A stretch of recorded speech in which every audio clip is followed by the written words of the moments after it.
입 다물고 싶으면 앞으로 우리가 시키는 대로 해. 그 말이 떨어지던 순간 저는 제가 친구라 믿었던 사람의 손에 이끌려 지옥으로 향하고 있다는 걸 깨달았습니다. 모든 게 처음부터 계획된 함정이었다는 사실을 그때는 알지 못했습니다. 안녕하세요, 여러분. 오늘도 이렇게 찾아와 주셔서 정말 감사합니다. 혹시 이 이야기가 마음에 드신다면 구독과 좋아요 버튼 꾹 눌러주시면 큰 힘이 됩니다. 출퇴근길 지하철에서 듣고 계신가요? 아니면 집에서 편하게 누워서 들으시나요? 어디서 듣고 계시든 오늘 제가 들려드릴 이야기에 귀 기울여 주세요. 그럼 지금부터 한 여자의 이야기를 시작하겠습니다. 제 이름은 서연입니다. 남편이 세상을 떠난 뒤 저는 작은 빵집을 운영하며 살아왔습니다. 각 구운 빵 냄새는 언제나 따뜻했지만 밤마다 몰려드는 외로움만은 견딜 수가 없었습니다. 텅 빈 침대가 가장 무서웠습니다. 남편과 함께 잠들던 그 자리가 이제는 너무나 차갑고 넓게만 느껴졌습니다. 베개에 얼굴을 묻고 울던 밤들이 얼마나 많았는지 모릅니다. 아침이 오면 아무렇지 않은 척 일어나 빵집 문을 열었지만 제 안의 공허함은 점점 더 커져만 갔습니다. 식탁에 혼자 앉아 먹는 저녁도 힘들었습니다. 둘이서 마주 앉아 도란도란 이야기 나누던 그 시간들이 그리웠습니다. 이제는 말을 걸 사람 하나 없는 적막한 밤들 뿐이었죠. TV를 켜놓아도 그저 소음일 뿐 외로움을 달래주지는 못했습니다. 그런 제 곁에 유일하게 남아있던 사람이 바로 오랜 친구 유진이었습니다. 언니, 내 곁엔 내가 있잖아. 유진이 건네는 그 말은 늘 위로가 되었습니다. 아무도 없는 세상에서 단 한 사람만은 제 편이라는 믿음이 저를 지탱해 주었죠. 남편을 잃고 무너지는 제게 유진은 든든한 버팀목이었습니다. 유진은 제가 힘들어할 때마다 달려왔습니다.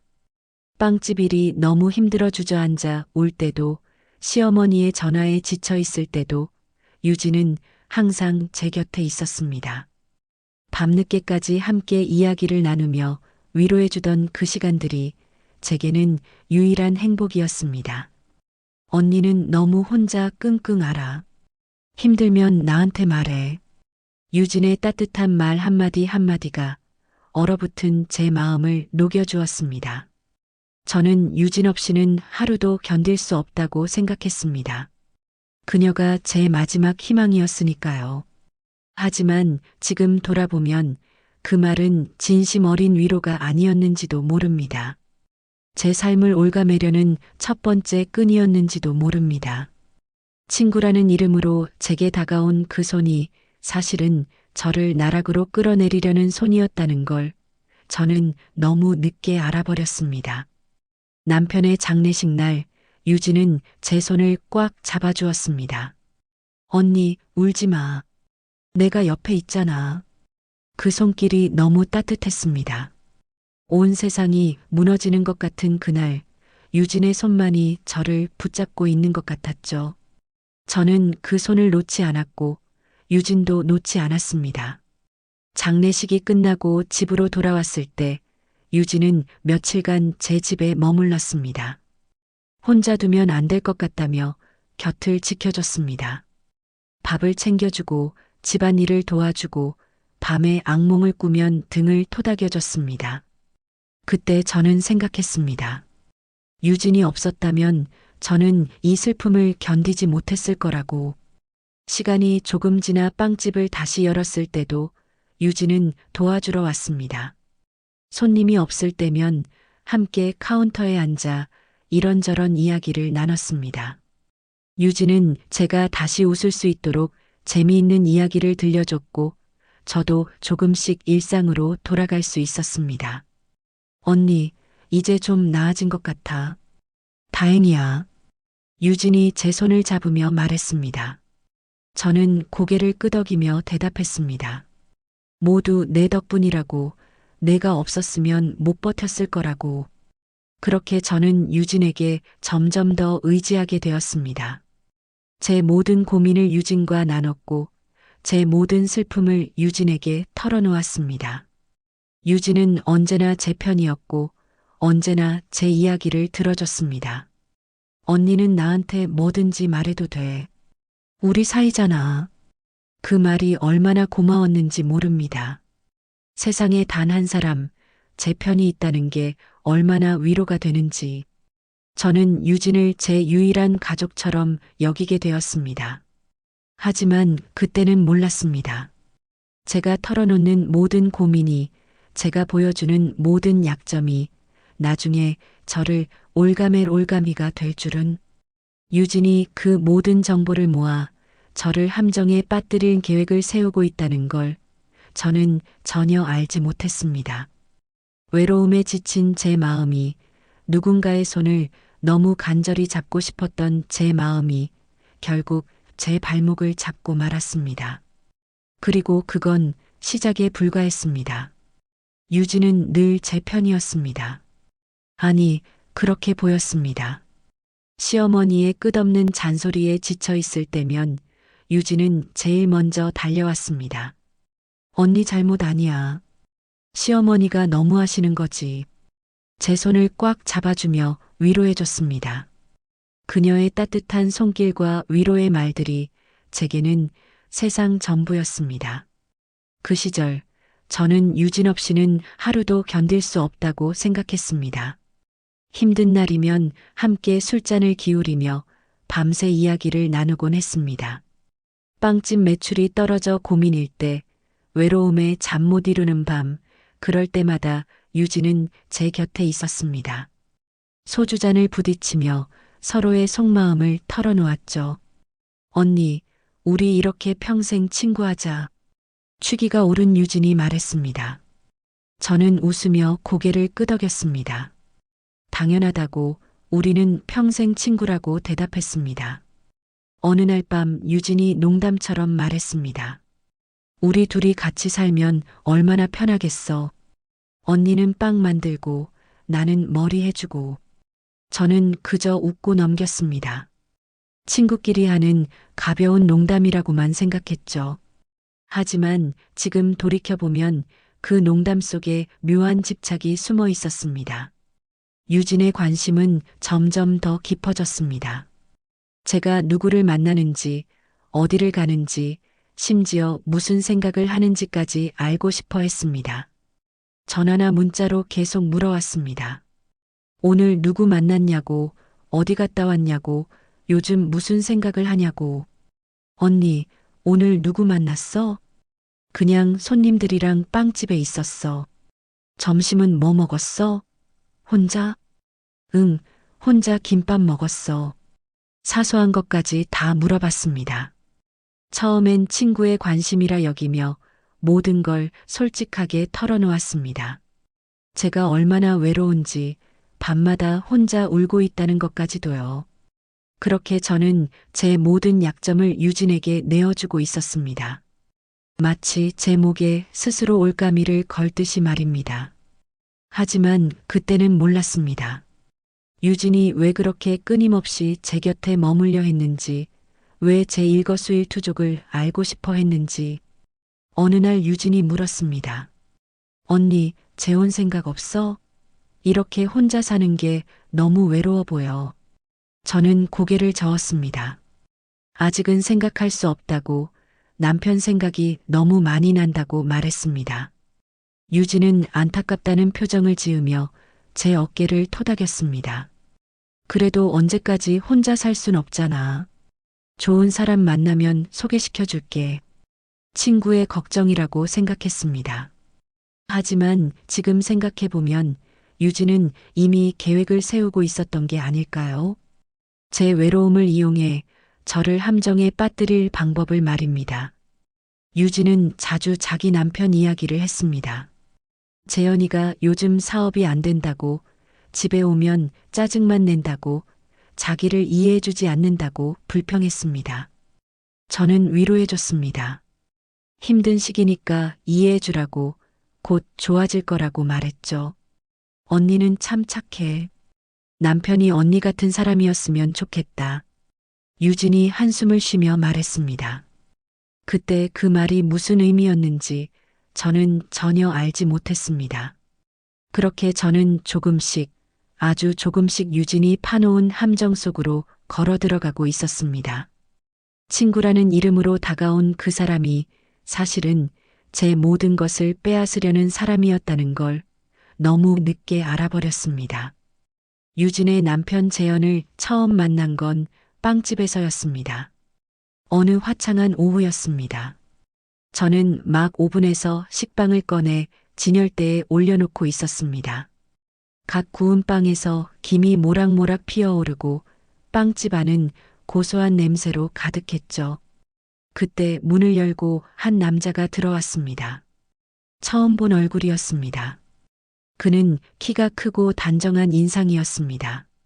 진열대 앞을 천천히 둘러보다가 저를 향해 걸어왔습니다. 무엇을 도와드릴까 물으려던 순간 그가 저를 뚫어져라 쳐다봤습니다. 시선이 너무 강렬해서 저도 모르게 눈을 마주쳤고 그는 미소를 지으며 말했습니다. 빵보다 서연 씨가 더 향기롭네요. 저는 순간 당황해서 어색하게 웃어넘겼습니다. 친구의 남편이 건네는 말치고는 너무 노골적이었습니다. 아니, 그때는 그가 유진의 남편인 줄도 몰랐죠. 그저 처음 보는 손님이 불편한 농담을 건넨다고만 생각했습니다. 그가 자신을 소개했습니다. 유진의 남편 재현이라고 아내 얘기를 많이 들었다고 했습니다. 그제야 저는 고개를 끄덕이며 반갑다고 인사했습니다. 하지만 그의 시선은 여전히 제게서 떠나지 않았습니다. 재현은 빵을 고르는 척하면서 계속 말을 걸었습니다. 혼자 가게를 운영하기 힘들지 않냐고, 외롭지 않냐고, 이렇게 예쁜데 재혼 생각은 없냐고 물었습니다. 질문 하나하나가 선을 넘는 것 같았지만 저는 친구의 남편이니 무례하게 대할 수 없어 애매하게 대답했습니다. 그냥 바쁘게 살다 보면 괜찮아요. 제 대답에 재현은 의미심장한 미소를 지었습니다. 그리고 식빵 한 봉지를 집어들며 말했습니다. 앞으로 자주 오겠다고 유진이 이 빵집 빵을 좋아한다고 했습니다.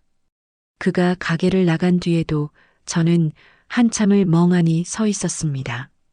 뭔가 찝찝한 기분이 들었지만 그게 뭔지 정확히 알 수 없었습니다. 친구의 남편이 친절하게 인사하러 온 것뿐인데 제가 너무 예민하게 반응하는 건 아닐까 싶기도 했죠.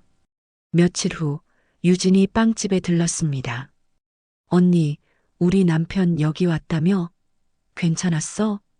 저는 재현이 다녀갔다고 인사 잘하고 갔다고 말했습니다.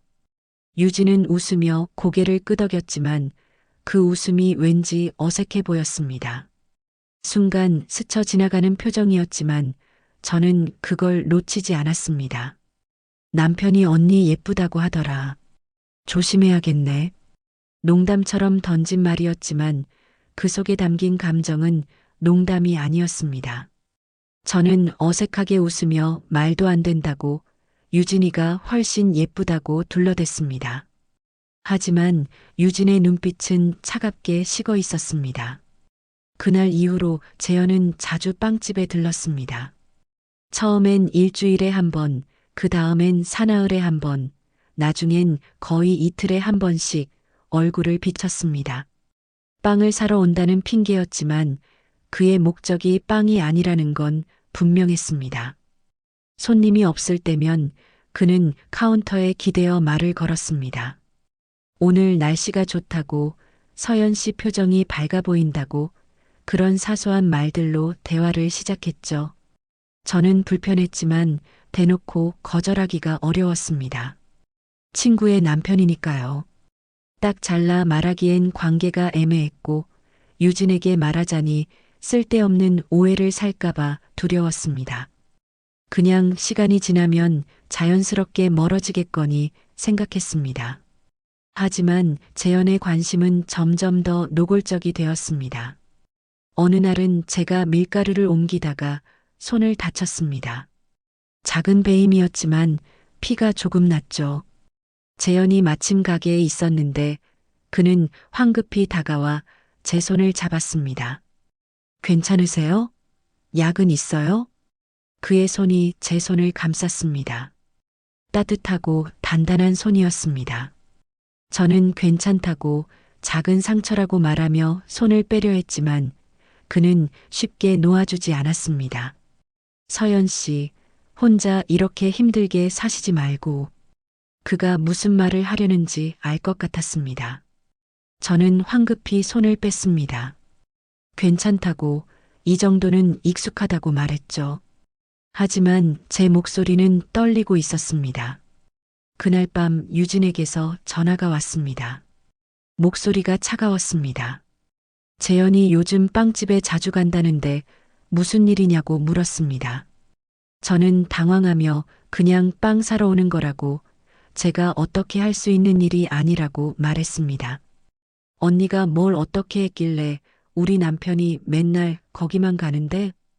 유진의 목소리에 날이 서 있었습니다. 저는 억울했습니다. 제가 한 게 뭐가 있다고 재현이 혼자 오는 건데 왜 제 탓을 하는지 이해할 수 없었죠. 유진아, 나는 아무것도 안 했어.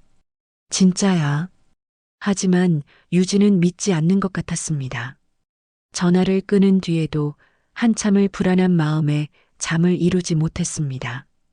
친구가 저를 의심한다는 게 너무 슬펐습니다. 그때는 몰랐습니다. 유진의 질투가 진짜가 아니었다는 걸, 모든 게 저를 올가매기 위한 연극이었다는 걸요. 재현이 빵집에 오는 것도, 유진이 화를 내는 것도 모두 계획된 각본이었다는 걸 저는 너무 늦게 알았습니다. 그날 문 앞에 서서 모든 걸 지켜보던 유진의 굳은 얼굴, 그건 단순한 질투가 아니었습니다. 이미 무너짐의 신호가 시작되고 있었던 겁니다. 그리고 저는 그 함정 속으로 한 걸음씩 걸어 들어가고 있었습니다. 얼마 후 유진에게서 급한 전화가 왔습니다. 목소리가 떨리고 있었습니다. 당장 만나야 한다고, 급한 일이 생겼다고 했습니다. 저는 가게 문을 닫고 유진이 있는 카페로 향했습니다. 카페에 도착했을 때 유진의 얼굴은 창백했습니다. 눈은 붓고 화장은 번져 있었습니다. 분명 한참을 운 것 같았습니다. 저는 놀라서 물었습니다. 무슨 일이냐고, 왜 이러냐고. 유진은 고개를 떨구고 한참을 말을 잇지 못했습니다. 언니, 나 큰일 났어. 유진이 털어놓은 이야기는 충격적이었습니다. 미용실 운영이 어렵다는 건 알고 있었지만 이 정도로 심각한 줄은 몰랐습니다. 임대료를 몇 달째 밀렸고 직원 월급도 제때 주지 못하고 있다고 했습니다. 거기다 빚 독촉까지 받고 있다며 유진은 울먹였습니다. 사채업자한테까지 손을 댔어. 이번 주까지 안 갚으면. 언니, 나 정말 어떡하지? 저는 놀라서 물었습니다. 재현은 뭐 하냐고, 남편한테 도움을 받을 수는 없냐고. 유진은 고개를 저었습니다. 재현도 사업이 안 돼서 빚이 있다고, 오히려 미용실에서 돈을 빼가고 있다고 했습니다. 은행에 가서 대출을 받으려고 했는데 유진이 말을 흐렸습니다. 그녀는 예전에 카드값을 못 갚아서 신용불량자가 되었다고 했습니다. 어디서도 돈을 빌릴 수가 없다고, 이제 방법이 없다고 울었습니다. 저는 안타까운 마음에 유진의 손을 잡았습니다. 다른 방법을 찾아보자. 뭔가 있을 거야. 하지만 유진은 고개를 저었습니다. 이미 모든 방법을 다 시도해봤다고, 이제 정말 막다른 길이라고 했습니다. 그리고 떨리는 목소리로 말했습니다. 언니, 언니 명의로만 빌려줘. 제발. 저는 깜짝 놀랐습니다. 명의를 빌려달라니, 그건 너무 위험한 일이었습니다. 아무리 친한 친구라 해도 금융거래에서 명의를 빌려주는 건 절대 하지 말아야 할 일이었죠. 유진아, 그건 너무 위험해. 다른 방법을 찾아보자. 하지만 유진은 제 손을 꽉 쥐며 애원했습니다. 나는 정말 언니밖에 없어. 다른 사람은 다 거절했어. 언니마저 날 외면하면 나는 정말 죽을 것 같아. 눈물이 주르륵 흘러내렸습니다. 유진의 떨리는 손, 붓고 빨간 눈, 절박한 목소리. 모든 게 진짜 같았습니다. 제 마음이 흔들리기 시작했습니다. 내가 매달 이자랑 원금 다 갚을게. 한 푼도 언니한테 피해 안 줄게. 서류에만 언니 이름 좀 올려줘. 제발 언니. 저는 망설였습니다. 머릿속으로는 안 된다는 걸 알고 있었습니다. 하지만 유진의 눈물을 보니 마음이 약해졌습니다. 남편을 잃고 혼자 외롭게 살 때 유일하게 곁에 있어준 사람이 유진이었습니다. 제가 힘들 때마다 손을 잡아준 친구였죠. 언니가 날 안 믿는 거야? 우리 사이가 이 정도야? 유진이 원망하듯 저를 쳐다봤습니다. 그 눈빛에 저는 죄책감을 느꼈습니다. 친구를 의심하는 제가 나쁜 사람처럼 느껴졌죠.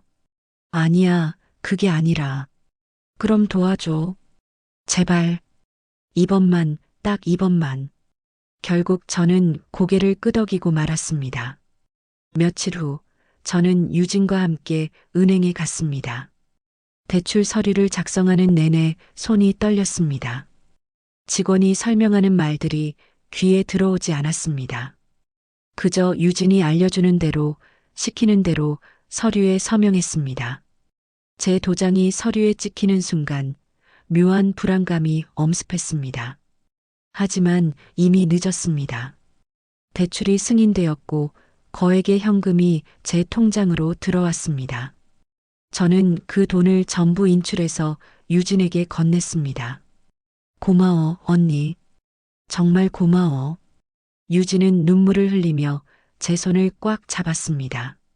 평생 이 은혜를 잊지 않겠다고, 꼭 갚겠다고, 언니가 아니었으면 죽었을 거라고 말했습니다. 저는 괜찮다고, 친구 사이에 당연한 거라고 대답했습니다. 하지만 그날 밤 잠이 오지 않았습니다. 제가 방금 무슨 일을 한 건지 계속 생각했습니다. 수천만 원의 빚을 제 이름으로 짊어진 겁니다. 유진을 믿지만 만약에라도 뭔가 잘못되면 어떡하지? 그런 불안한 생각들이 머릿속을 맴돌았습니다. 그때는 몰랐습니다. 그 도장이 제 인생을 망치는 불씨가 될 줄은, 그 서류가 나중에 제 목을 조르는 올가미가 될 줄은, 유진의 눈물이 연기였고 그녀의 절박함이 거짓이었다는 걸 저는 전혀 알지 못했습니다. 저는 방금 제 손으로 제 인생을 파멸로 이끄는 계약서에 도장을 찍은 겁니다. 그리고 유진은 이미 다음 수를 준비하고 있었습니다. 어느 날 밤 셋이 함께 술을 마시게 되었습니다. 유진이 집으로 초대했습니다. 오랜만에 편하게 수다 떨자고 맛있는 안주도 준비했다고 했죠. 저는 기분 좋게 유진의 집으로 향했습니다. 친구와 함께하는 평범한 저녁이라고 생각했습니다. 거실 테이블 위에는 소주병이 여러 개 놓여 있었습니다. 유진이 준비한 안주들도 푸짐했습니다. 재현도 함께 자리했고 셋이 둘러앉아 잔을 부딪혔습니다. 오랜만에 편안한 시간이었습니다. 빵집 일로 지쳐있던 제게는 이런 휴식이 필요했죠. 술이 한두 잔 들어가자 분위기가 무르익었습니다. 유진은 미용실 이야기를, 재현은 사업 이야기를 했습니다. 저는 그저 듣고 웃으며 술을 마셨습니다. 취기가 오르면서 몸도 마음도 나른해졌습니다. 잠깐, 나 화장실 좀. 유진이 자리에서 일어났습니다. 그녀가 복도로 사라지자 거실에는 저와 재현만 남았습니다. 갑자기 조용해진 공간이 어색했습니다. 저는 잔을 들어 술을 한 모금 마셨습니다. 재현도 술을 마시고 있었습니다. 하지만 그의 시선은 술잔이 아니라 제게 향해 있었습니다. 저는 그 시선을 느끼며 불편해졌습니다. 시선을 피하려 고개를 돌렸지만 재현이 조금씩 제게 다가왔습니다. 그리고 갑자기 제 손을 잡았습니다. 서연 씨, 낮게 깔린 그의 목소리가 제 이름을 불렀습니다. 저는 깜짝 놀라 손을 빼려 했습니다. 하지만 그는 더 세게 붙잡았습니다. 따뜻한 체온이 손을 타고 전해졌습니다. 재현이 속삭였습니다. 제가 자신의 마음을 알아주는 유일한 사람이라고, 유진이는 자신을 이해하지 못한다고 말했습니다. 귓가에 스치는 그의 목소리에 제 심장이 요동쳤습니다. 술 때문인지, 외로움 때문인지, 아니면 그의 체온 때문인지 알 수 없었습니다. 저는 황급히 손을 뿌리쳤습니다. 일어서며 말했습니다. 이러지 말라고, 유진이가 보면 어떡하냐고. 하지만 제 목소리는 떨리고 있었습니다. 거부의 말이었지만 그 말 속에는 묘한 동요가 섞여 있었습니다. 제 손이 떨리고 있다는 걸 저도 느꼈습니다. 재현도 그걸 눈치챘을 겁니다. 그의 눈빛이 깊어졌습니다. 뭔가 말하려는 순간 복도에서 발소리가 들렸습니다. 유진이 돌아오고 있었습니다. 저는 황급히 자리로 돌아가 앉았습니다. 재현도 아무 일 없다는 듯 술잔을 들었습니다. 유진이 거실로 들어왔을 때 우리는 자연스럽게 대화를 나누는 척했습니다. 하지만 유진의 표정이 묘했습니다. 평소와 달랐습니다. 미소를 짓고 있었지만 그 미소가 눈까지 닿지 않았습니다. 눈빛은 차갑게 식어 있었죠. 저는 불안한 마음에 술을 마셨습니다. 그날 밤 집으로 돌아온 뒤에도 잠이 오지 않았습니다. 재현의 손길이 자꾸 생각났습니다. 그의 목소리가 귓가에 맴돌았습니다. 제가 자신의 마음을 알아주는 유일한 사람이라던 그 말이 잘못된 줄 알면서도 위로처럼 느껴졌습니다. 외로움에 지쳐있던 제 마음에 금이 가기 시작한 순간이었습니다. 며칠이 지났지만 마음은 계속 흔들렸습니다. 빵집에서 일하면서도 자꾸 재현이 떠올랐습니다. 안 되는 줄 알면서도 그 시선이 싫지만은 않았던 제 자신이 부끄러웠습니다. 유진에게 미안했습니다. 친구를 배신하는 마음을 품고 있다는 게 괴로웠습니다. 하지만 동시에 누군가 저를 여자로 봐주는 게 너무 오랜만이었습니다. 남편이 떠난 뒤 처음으로 느끼는 설렘이었죠. 재현에게서 문자가 왔습니다. 서연 씨 생각이 자꾸 나요. 짧은 문장이었지만 제 심장을 뛰게 만들기에 충분했습니다. 저는 답장을 쓰려다가 지웠습니다. 다시 쓰고 또 지웠습니다. 결국 답장하지 않았지만 그 문자를 지우지도 못했습니다. 밤마다 그 문자를 읽고 또 읽었습니다. 그러던 어느 날 재현이 빵집에 들렀습니다. 손님이 없는 시간이었습니다. 그는 카운터 너머로 저를 바라봤습니다. 제 문자 받으셨죠? 저는 고개를 끄덕였습니다. 뭐라고 답해야 할지 몰랐습니다. 재현이 조용히 말했습니다. 자신도 이러면 안 되는 걸 안다고, 하지만 마음을 어쩔 수가 없다고 했습니다. 서연 씨도 저와 같은 마음 아닌가요? 그 질문에 대답할 수가 없었습니다. 아니라고 말해야 했지만 입이 떨어지지 않았습니다. 침묵이 대답이 되어버렸습니다. 재현은 알았다는 듯 미소 지었습니다. 저는 그렇게 조금씩, 아주 조금씩 함정 속으로 걸어 들어가고 있었습니다. 그때는 몰랐습니다. 문틈 사이로 모든 걸 지켜보던 유진의 눈빛을, 복도 어둠 속에서 차갑게 계산하고 있던 그 시선을, 그 눈빛이 나중에 제 목을 조를 올가미가 될 줄은 저는 상상도 하지 못했습니다. 비가 쏟아지던 날이었습니다. 하늘이 갑자기 어두워지더니 장대비가 쏟아지기 시작했습니다. 저는 빵집 문을 닫고 집으로 가려던 참이었습니다. 우산을 챙기지 못한 터라 처마 밑에서 비를 피하고 있었습니다. 빗줄기는 점점 더 세졌습니다. 그때 한 대의 차가 제 앞에 멈춰 섰습니다. 창문이 내려가고 재현의 얼굴이 보였습니다.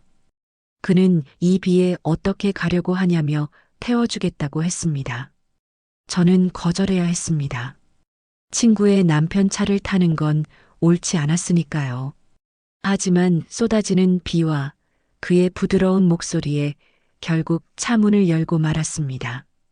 차 안으로 들어가자 빗방울이 차창을 두드리는 소리만이 들렸습니다. 좁은 공간에 둘만 있다는 게 묘하게 느껴졌습니다.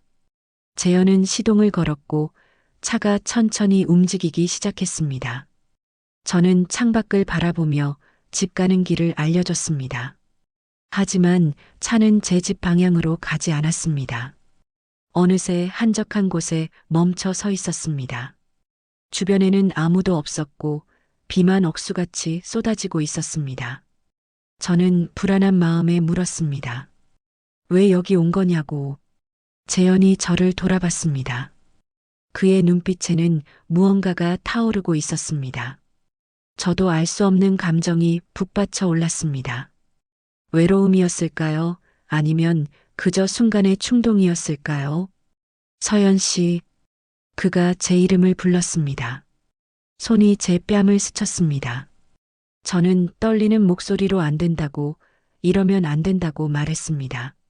하지만 제 손은 그의 손을 밀어내지 못했습니다. 빗소리가 점점 커졌습니다. 차창을 두드리는 빗방울 소리가 마치 경고처럼 들렸습니다. 하지만 저는 그 경고를 무시했습니다. 재현의 체온이 가까워졌고 저는 눈을 감았습니다. 결국 그날 저는 금지된 선을 넘어버렸습니다. 빗소리에 묻힌 그 순간 저는 제가 무슨 짓을 하고 있는지 알면서도 멈출 수가 없었습니다. 친구를 배신하고 있다는 걸, 돌이킬 수 없는 강을 건너고 있다는 걸 알았습니다. 하지만 외로움이 이성을 삼켜버렸습니다. 얼마나 시간이 흘렀을까요? 정신을 차렸을 때 후회와 죄책감이 밀려왔습니다. 제가 방금 무슨 짓을 한 건지, 친구에게 어떤 상처를 준 건지 깨달았습니다. 눈물이 났지만 그 눈물조차도 제 죄를 씻어주지는 못했습니다. 차에서 내렸습니다.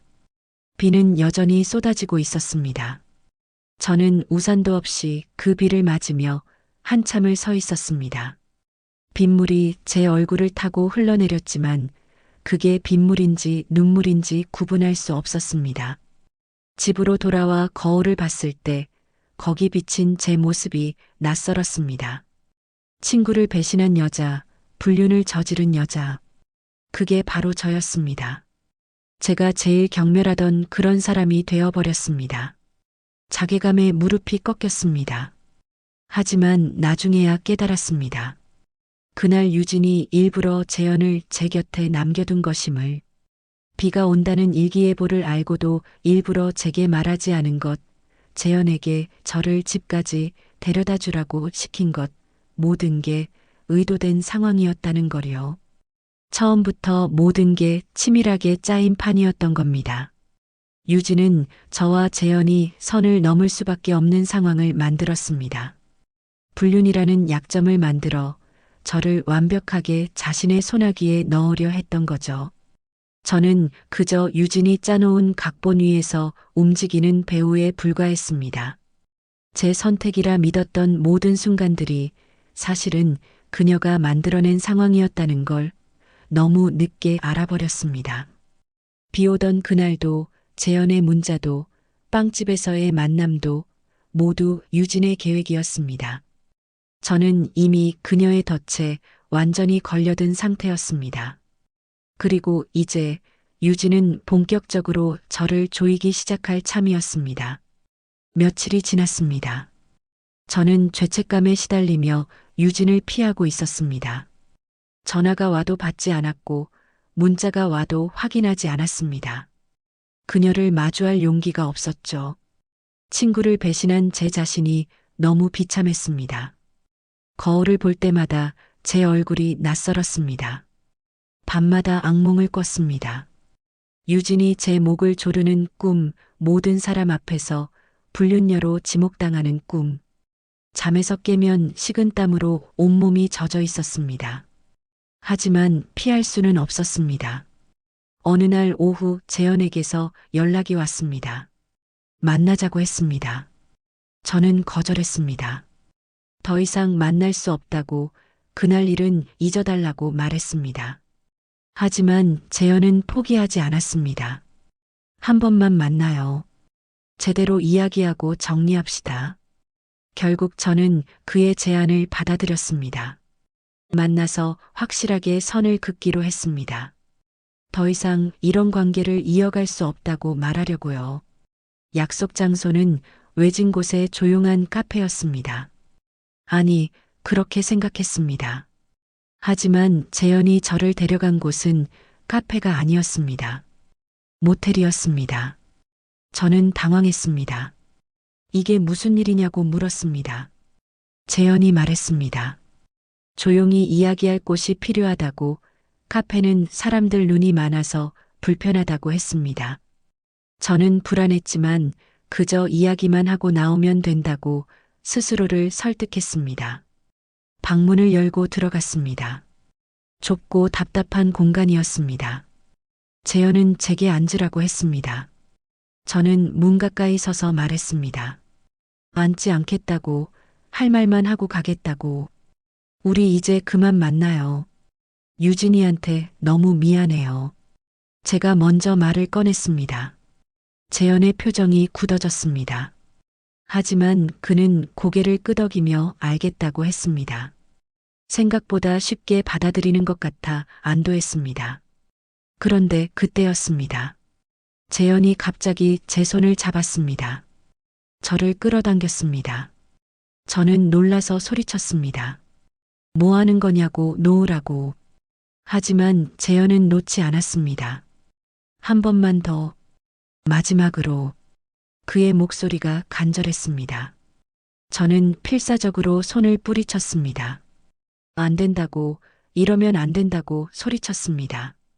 그리고 문을 향해 걸어갔습니다. 문을 열었습니다. 그리고 멈춰섰습니다. 문 밖에 한 사람이 서 있었습니다.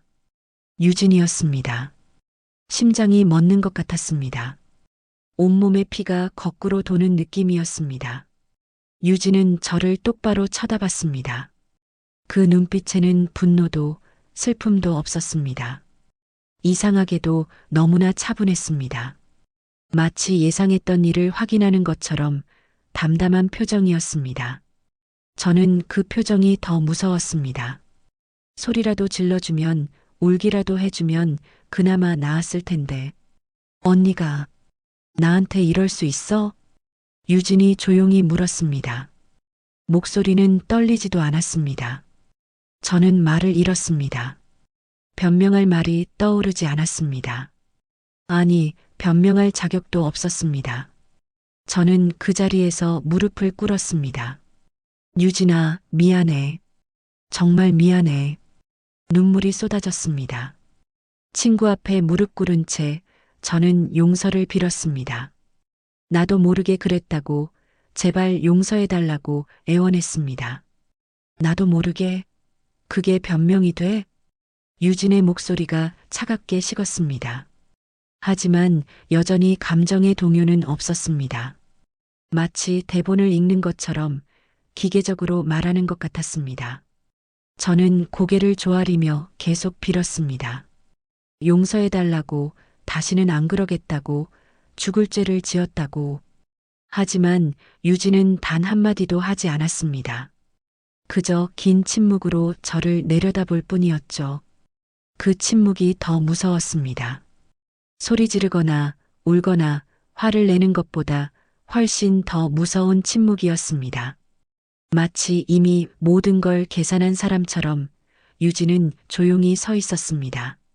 얼마나 시간이 흘렀을까요? 유진이 입을 열었습니다. 일어나라고 했습니다. 짧은 한마디였습니다. 저는 떨리는 다리로 겨우 일어섰습니다. 유진은 차가운 시선으로 저를 훑어보더니 돌아서서 걸어갔습니다. 따라와. 명령이었습니다. 저는 고개를 숙인 채 유진을 따라갔습니다. 재현도 아무 말 없이 뒤따랐습니다. 우리 셋은 침묵 속에서 주차장으로 향했습니다. 유진의 차에 탔습니다. 차 안은 숨이 막힐 듯 조용했습니다. 유진은 운전대를 잡고 앞만 보고 있었습니다. 저는 뒷좌석에서 고개를 숙이고 있었죠. 재현은 조수석에 앉아 창밖을 바라봤습니다. 어디로 가는지 묻지 못했습니다. 차는 한참을 달렸습니다. 그리고 유진의 집 앞에 멈춰 섰습니다. 유진이 차에서 내렸고 저희도 따라 내렸습니다. 유진은 현관문을 열고 안으로 들어갔습니다. 거실 소파에 앉으라고 했습니다. 저는 소파 끝에 조심스럽게 앉았습니다. 유진은 제 앞에 섰습니다. 그리고 한참을 저를 내려다봤습니다. 그 시선이 너무 무거웠습니다. 언니, 내가 뭘 잘못했어? 유진이 물었습니다. 저는 고개를 저었습니다. 잘못한 게 없다고, 모두 제 잘못이라고 말했습니다. 그럼 왜 내 남편이랑 잤어? 날카로운 질문이었습니다. 저는 대답할 수 없었습니다. 외로웠다는 말도, 유혹을 이기지 못했다는 말도 모두 변명일 뿐이었습니다. 유진이 한숨을 쉬었습니다. 이제 어떡하지? 내 친구가 내 남편이랑 바람을 폈는데 그녀의 목소리에 처음으로 감정이 실렸습니다. 하지만 그건 슬픔이 아니었습니다. 차가운 계산이었습니다. 마치 다음 수를 생각하는 것 같았습니다. 그날 이후 제 삶의 주도권은 완전히 유진의 손에 넘어갔습니다.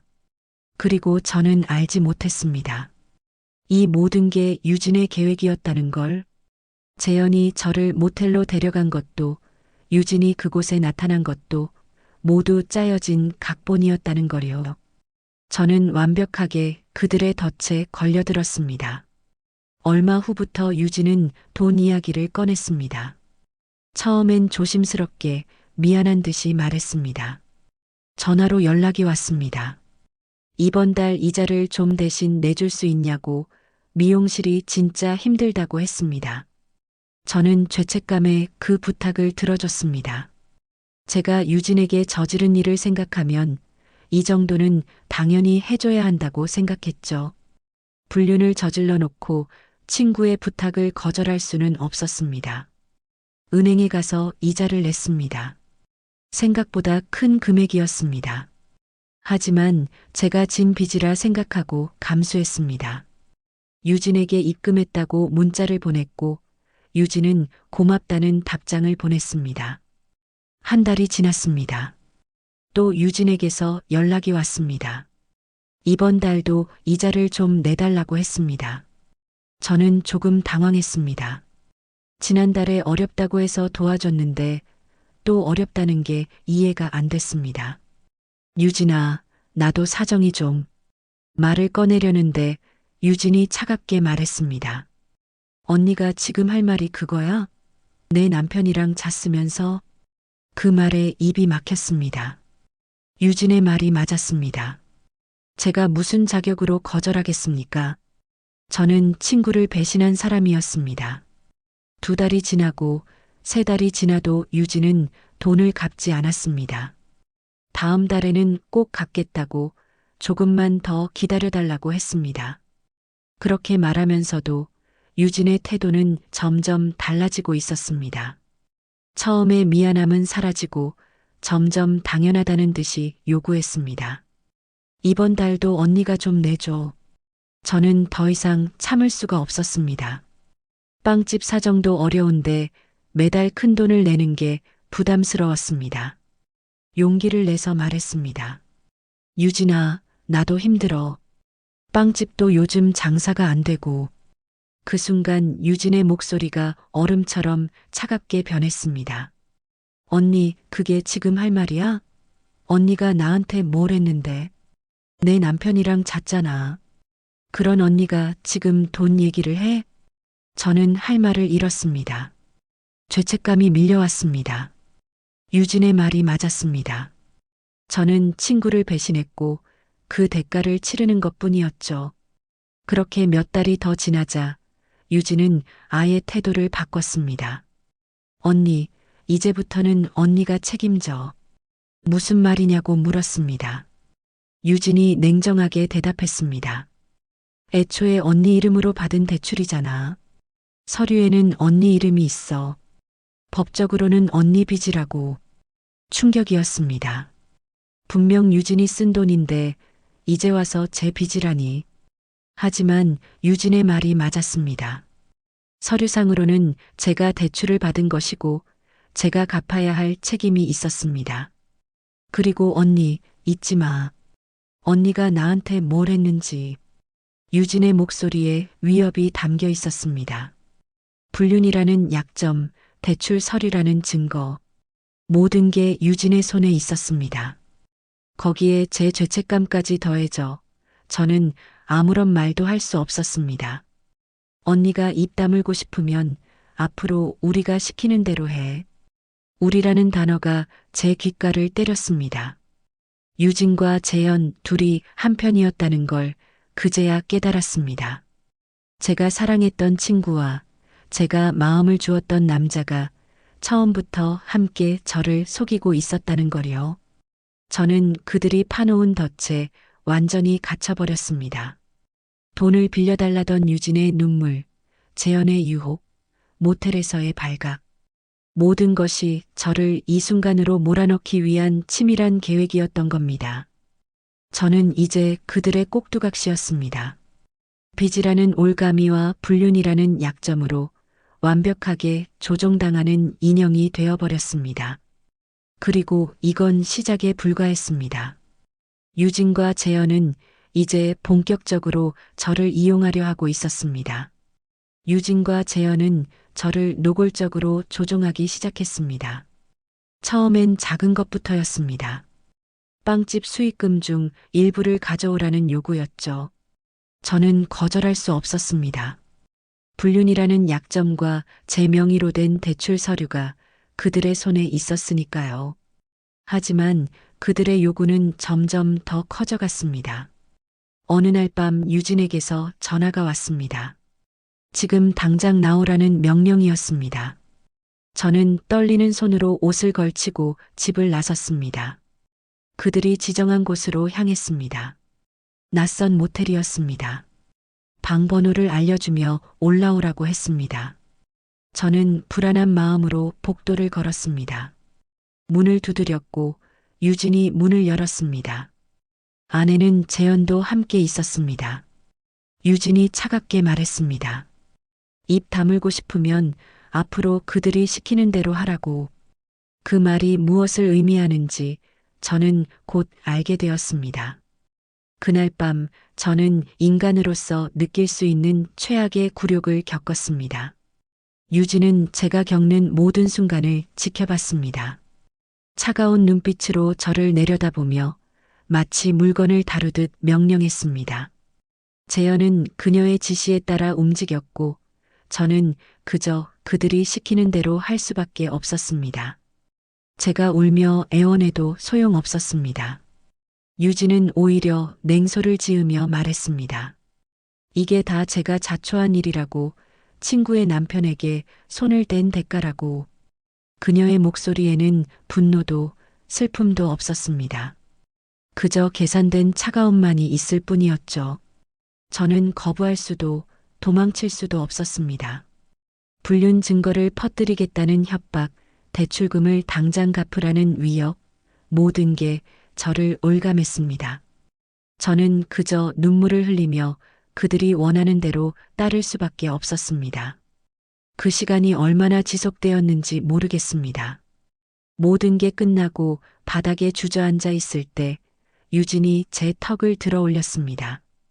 그녀는 제 눈을 똑바로 쳐다보며 말했습니다.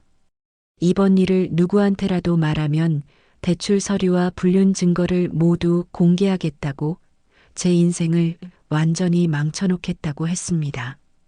저는 고개를 끄덕일 수밖에 없었습니다. 유진이 재현을 돌아보며 웃었습니다. 계획대로 됐다고, 이제 서연이는 그들 말을 잘 들을 거라고 했습니다. 그 순간 저는 모든 걸 깨달았습니다. 돈을 빌려달라던 유진의 눈물, 재현의 그 시선들, 비 오던 날의 우연한 만남, 모텔 앞에서의 발각, 모든 것이 저를 이 순간으로 몰아넣기 위한 치밀한 계획이었다는 걸 깨달았습니다. 유진은 처음부터 저를 이용하려 했던 겁니다. 친구라는 가면을 쓰고 제 외로움을 파고들어 재현을 미끼로 던져 저를 함정에 빠뜨렸던 거죠. 불륜이라는 약점을 만들고 빚이라는 올가미를 씌운 뒤 저를 완벽하게 자신들의 꼭두각시로 만든 겁니다. 처음부터 끝까지 모든 게 유진의 각본이었습니다. 그날 밤 집으로 돌아와 거울을 봤을 때 거기 비친 제 모습은 낯설었습니다. 초점 없는 눈빛, 핏기 없는 얼굴, 떨리는 입술. 이게 정말 저인가 싶었습니다.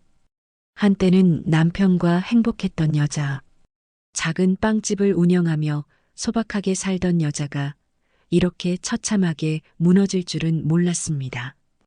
욕조에 몸을 담그고 한참을 울었습니다. 물이 차가워질 때까지 울었지만 제 안의 더러움이 씻겨지는 것 같지는 않았습니다. 유진과 재현에게 당한 굴욕도, 제가 저지른 잘못도 모두 제 몸에 지워지지 않는 흉터로 남을 것 같았습니다. 하지만 그 순간 한 가지 생각이 스쳤습니다. 이대로 무너질 수는 없다고, 이대로 끝낼 수는 없다고, 유진이 원하는 대로 평생 그들의 노예로 살 수는 없다고. 저는 떨리는 손으로 휴대폰을 집어들었습니다. 검색창에 성폭력 상담센터라고 쳤습니다. 화면에 뜬 번호를 한참 바라보다가 저는 전화를 걸었습니다. 벨소리가 울리는 동안 심장이 터질 것 같았지만 저는 끝까지 끊지 않았습니다. 누군가 전화를 받았습니다. 떨리는 목소리로 제 상황을 설명하기 시작했습니다. 친구에게 배신당한 것, 불륜을 저지른 것, 그리고 그들에게 당한 일까지 모든 걸 털어놓았습니다. 상담사는 조용히 제 이야기를 들어주었습니다. 그리고 말했습니다.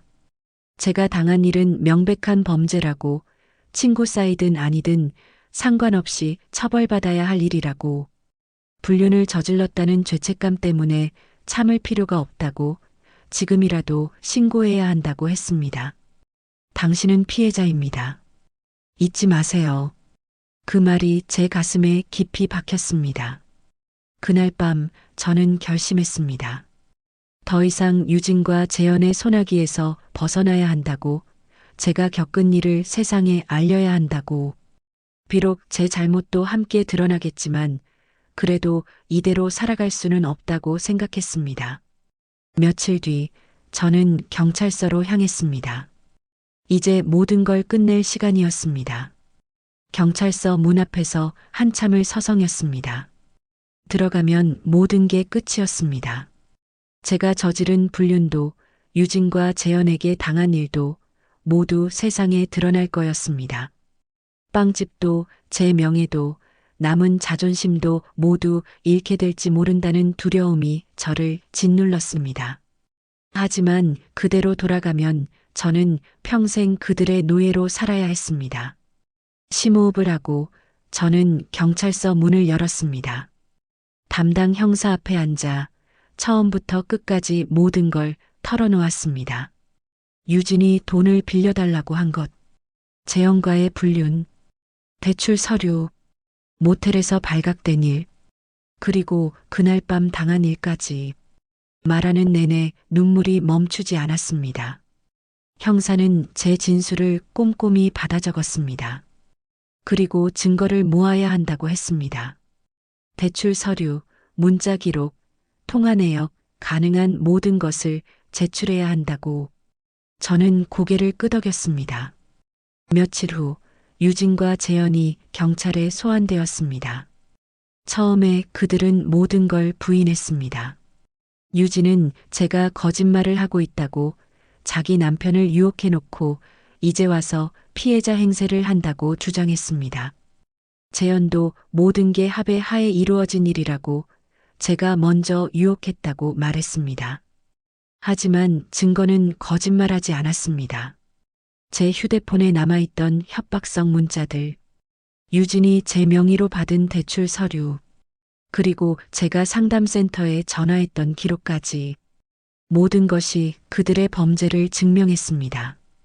결국 유진과 재현은 구속되었습니다. 법정에 섰을 때 저는 떨리는 목소리로 증언했습니다. 제가 겪은 모든 일을 숨김없이 말했습니다.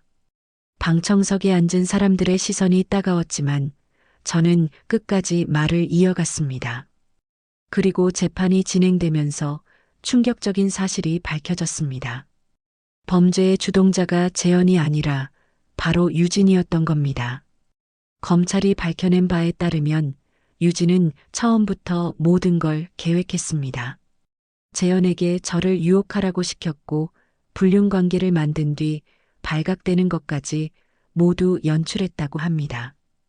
유진의 목적은 돈이었습니다. 제 명의로 대출을 받아 돈을 빼돌리고 불륜이라는 약점을 잡아 계속 돈을 뜯어낼 계획이었던 겁니다.